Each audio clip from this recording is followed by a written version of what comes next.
Okay, I have just about had it. I can't take it.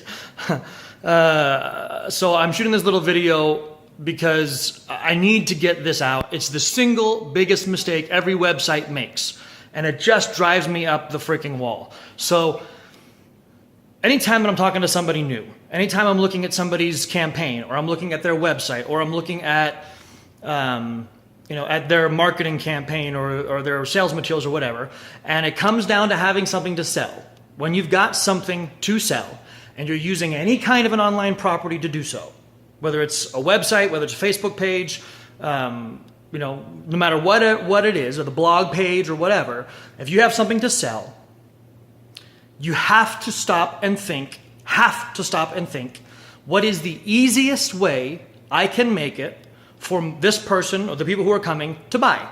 So people only ever come to your website for two reasons. The first is to find out about you and what you have to offer and to determine if they want it. And the second is to get it. That's the only two reasons for the most part that 90% of your traffic come to your website. There are people who may come for bad reasons or negative reasons. We don't care about that. The people that we care about who come to your website only come for those two reasons: to find out about you and your thing and whether or not it's something that they would want to buy or not, and secondly, to buy it.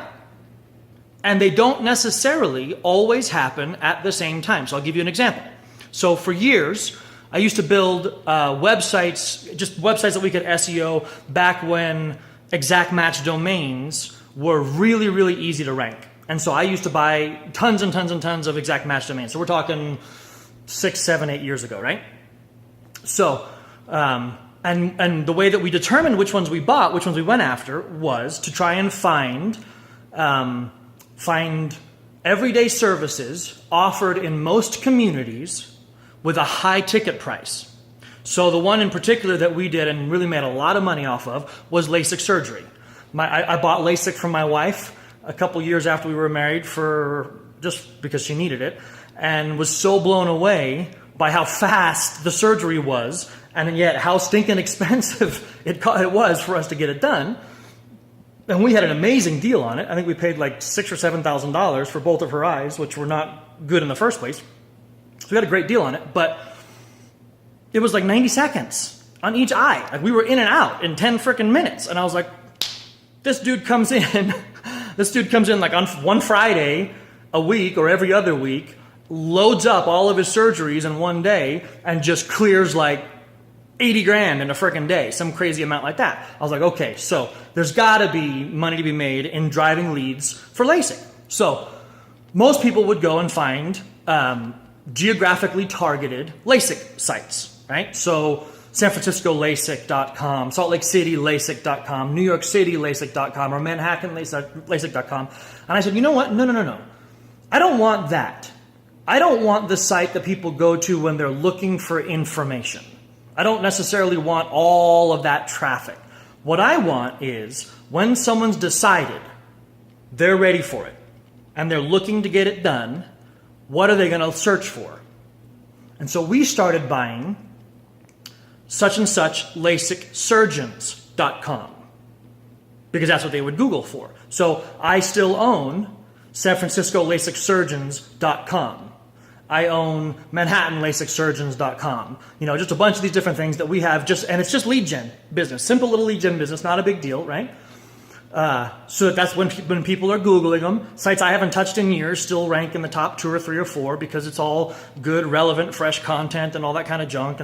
But when they get to the site, the way that we built them, and in these cases they're really ugly, but when we actually would build them for someone, when someone would come and want to buy it from us, what we would do is build it out that looks like a legit full-out website, but it was still a lead gen site. And we thought very deeply, and then we tracked the eye line of the people who came. When they came, we followed them. We would record, their sessions. What are they doing? Where are they going? What are they clicking on? What are they looking on? Time on page, all that sort of stuff, heat maps and everything. And the most important thing was to put the button to do what they want, to contact us, to make an appointment, to make a phone call or whatever, right at the top, above the fold, so that when they're coming and looking and finding, they click. They're looking to click. They're looking to find the person. They don't want to spend a ton of time doing this. They know they want it. Now they just need to find the person for it. So you got to build a site that's fairly credible and has good authority, and then make it super freaking simple for them to be able to take the action you want them to take. That's the mistake that drives me up the wall and that I see happen all the time. And my reason for this rant is because it just happened again. I just got on the phone with somebody. They wanted me to take a look at their campaign. They wanted to show me what they were doing. Great product, great service, super loyal customers, people who buy. Could I buy from their website? No, of course not. It wasn't there. It wasn't available on their homepage. So if you were to reach out to me, and this is one of my little secrets, it's one of my little ninja secrets that always instantly gets me credibility with a client, but I'm giving it away because it drives me up the freaking wall. The first thing I check is how many clicks does it take for me to buy. I want to be able to click a button that says buy now. I want to go to a checkout page. And if there needs to be some information on that checkout page about what I'm buying, or there's some choices on there, that's fine. But if you have something to sell, and you have something to sell on your website for doing any kind of e-commerce, if you're selling any kind of info product, I don't care what it is. If you're running a huge product launch, I don't care what it is. Any kind of sales funnel, I don't care what it is. You have to be able to make it easy for them to buy when they're finally ready to give you their money. You'd think it was the most simple thing in the world, the most obvious thing in the world, and yet it's unbelievable how bad it is. I would say 95% of the sites I look at and the campaigns I look at, some of whom are from like legit marketers, don't have a simple, easy buy now that takes me right to giving you my money. Don't put crap in the way. They're ready to buy something, let them buy. If you want to upsell more, do it after that. But get their money when they're ready to give it to you.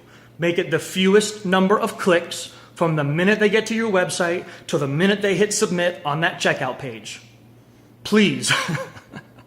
Please do this. It drives me just insane. It drives me nuts. So I wanted to shoot this little video and share that. You'd think it was, digital marketing 101, internet marketing 101, and yet for some reason, people fail miserably at it. Make sure it's as easy as possible, with as few clicks as possible, as few scrolls as possible, for people to be able to give you their money when they're ready to. And remember, they're coming to your websites to either learn about you and what you have to offer, and if they want to buy it, or they've already done that one time before, and now they're coming back to your website to buy. So you gotta make it easy, guys. That's my rant for today. Thanks for listening. I hope the explanation of it makes sense, and that it has an impact on what you're doing. Let me know if it does. Nobody will laugh at you because everybody does it wrong. So share wherever wherever you're watching this video, share in the comments about what you learned and what a difference it made, because it has a huge, massive impact. I've had it make $1 million impacts in overnight by sharing it with people. So let me know, and thanks very much for listening. We'll talk to you soon.